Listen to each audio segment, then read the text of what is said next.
Today we had 11 new cases, presumptive positive cases of COVID-19 reported to us.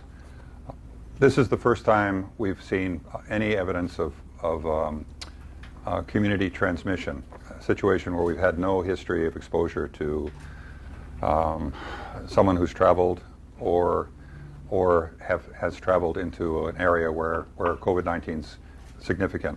2 of the 11 cases today had no travel history and were not cases where we'd expect them to be in contact with people who traveled, suggesting that we now have COVID-19 circulating, at least to some extent, in our community.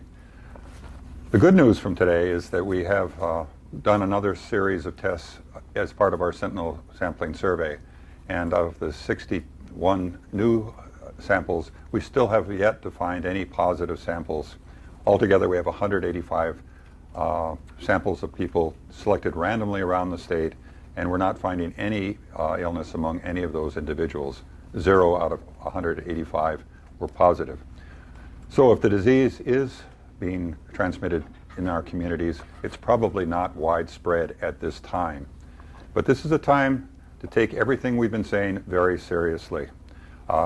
We were talking about community spread for a long time. It's beginning, it's starting, and we need to be sure that we're following all the instructions that we have put out. You need to maintain social distancing. You need to be sure that you're following the directions that we're providing on hand washing and avoiding large crowds and all the other things that we're saying everyone should be doing. It's not just that it might happen, it is happening now. So time to step up and take what we're recommending seriously. We are in the process of discussing with the governor's office and others additional measures that could be taken to assure that we're doing everything we can to prevent the spread of COVID-19 in our state. And this includes both restricting travel to Hawaii, as well as being sure that if it gets here, we're doing what we can to prevent it being circulated. I'm going to ask Dr. Park to discuss the current cases that we're looking at as much as we can, tell you about those cases. Again, let me emphasize one thing. These are just reported today. We're still investigating all these cases. We don't know a lot about the exposures that may have occurred, so please keep that in mind. We want to share with you what we know, when we know it, and not to delay on that. Again, we'll share what we do know. Sarah? Yeah, so our focus continues to be on investigating these cases to protect our community, to make sure we have relevant information to guide our efforts, our recommendations to our governor and to other leadership regarding appropriate mitigation measures, protection, as well as public health guidance.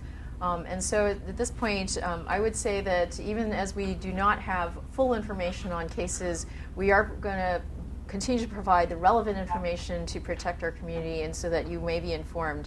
So as far as the new cases is concerned, as Dr. Anderson has said, we know that 2 individuals out of the 11 do not have any travel associated with them. They either did not travel or did not have any association with anyone who has traveled, as far as we are aware at this time. So it does suggest that we have at most, or at least, I should say at least, localized community transmission. These 2 persons are not associated with each other and are on the island of Oahu. So we know at this time, and quite frankly, I'm not surprised because of the fact that we have our population is so dense here. This is the highest risk area, frankly. Remember, this is person-to-person respiratory droplet transmission. The closer people are together, the higher the risk, and so we do need to keep in mind the social distancing measures that we have been recommending. So again, these two persons are on Oahu. The others have traveled. There are a couple family units among them and among the others, and there is 1 child among the new cases. And I think that really is the relevance here, is to what I would take away from that is to understand that although the vulnerable population remains the older individuals and those with underlying illness, it's a reminder that anyone can be infected. So again, social distancing and of course hand washing all the appropriate hygiene measures that we've been recommending are important. Let me say a word about testing, because I think there's a lot of issues and concerns about testing today. The department's ability and the community's ability to be tested has improved dramatically since the private labs have come online. At this point in time, essentially anyone who has symptoms can go to a physician, and if the physician feels is it appropriate, can be tested for COVID-19. There are 3 private labs that are either testing now or planning to test in the very near future.